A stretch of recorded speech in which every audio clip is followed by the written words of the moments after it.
Y ends POV. You didn't know how much time had went by and you couldn't open your eyes due to whatever you were stabbed with. But you were awake. Since you couldn't see your surroundings, you decided it was safer to stay quiet for now. You quietly sat, listening to your surroundings in hope of figuring out what was going on. But to your disappointment, you couldn't hear anything. After a couple minutes of trying to open your eyes, you finally could. But what you saw terrified you. Momo and Kiri's Haimo laid unconscious in front of you. As you took a closer look, you could see that they were badly wounded. It looked like they were tortured. You tried to reach out to them, but you couldn't. Your hands were tied behind your back. Kiri, you whispered. He barely opened his eyes. He mouthed something, but it was hard to tell what in the dimly lit classroom. You were about to ask what he said when you felt someone entangle their hands with yours. You quickly whipped your head around and was relieved to see it was just Bakugo. Wait, Bakugo. Bakugo. What are you doing? You blushed a bit. How could I blush in this situation? Get yourself together. I'm trying to untie your restraints so you can untie mine. Don't get the wrong idea. Nerd. You turned your head back around but closed your eyes as you tried to think of a plan. Once we're untied, then what? Grab Kiri and Momo and jump out the window or something. But what about the kids? They could be anywhere in this huge school.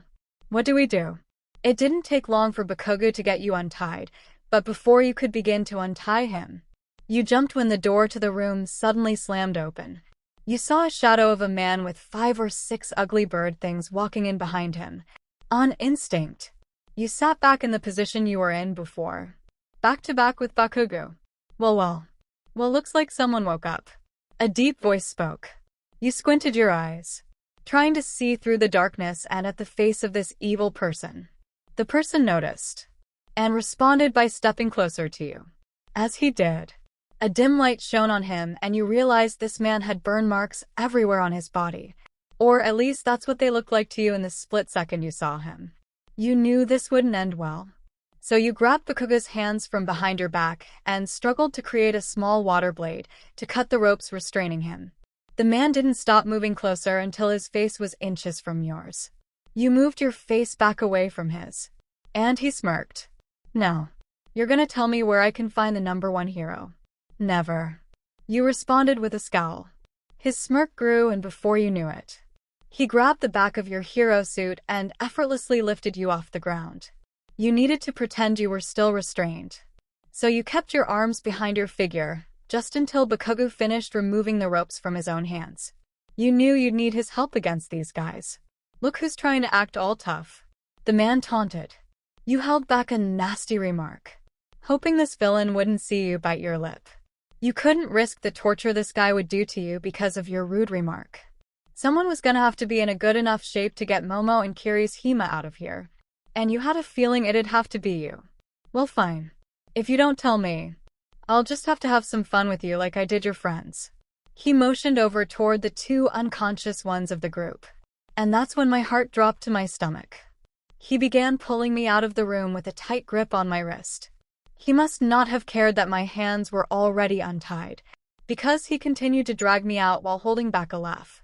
The pain I felt was bringing back memories from when Bakugo had burned me there. It's like I was reliving that oh-so-painful day. He turned back to laugh at me. But the next thing I did I wish I could have taken back. I looked him dead in the eyes. And I spit on him. What else was I supposed to do? Sit back and quietly take the pain? Oh hell no, if looks could kill, there's no way I'd still be alive. His next move was one I wasn't completely ready for, and I quickly found myself pinned up against the wall, his hands tightening around my neck. I gasped and clawed at his hands in hopes of getting some air. I was unsuccessful. His grip on my neck was too tight. I coughed and I kicked and tried to scream, but no matter what I did, I just couldn't pry this guy's grip away. Flashbacks of my father doing the same came back, and I tried my best not to let any tears escape. Not now. I need to focus. Out of nowhere, a blast came from the side of the evil man, which knocked him down and his grip on my neck loosened. I coughed and quickly crawled away, but stopped when I was met with a pair of boots. I looked up and found that they belonged to Bakugo. I couldn't help but smile. He saved me again. He extended his hand for me to take. which I gladly accepted if you were wondering. And he helped me up off of the floor.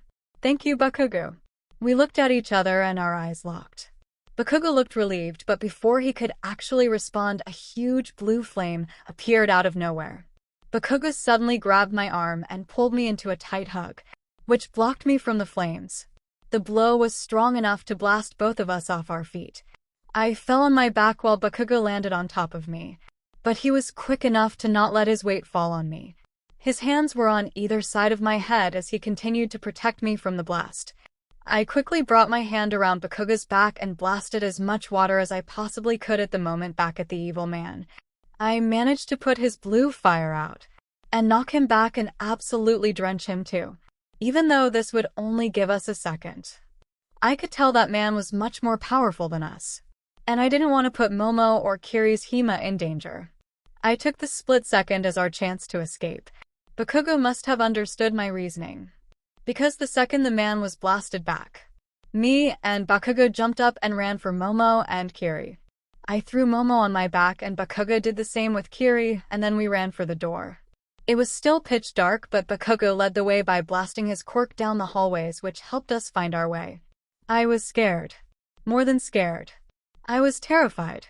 I needed to focus on getting out of there. But I couldn't stop thinking. What if that man catches us? What will we do? What did he do to Momo and Kiri? Where are the kids? How do we get out of here? I was brought back to the current issue when we reached a dead end. Shit, I heard Bakugo say under his breath. The loud pounds of footsteps were getting closer to us, and I can only assume they belonged to those bird freaks. As the pounds of their footsteps grew louder, my heartbeat quickened. What do we do? What do we do? What do we do? Thanks for watching my video. Make sure to like and subscribe to my channel so you won't miss anything I post.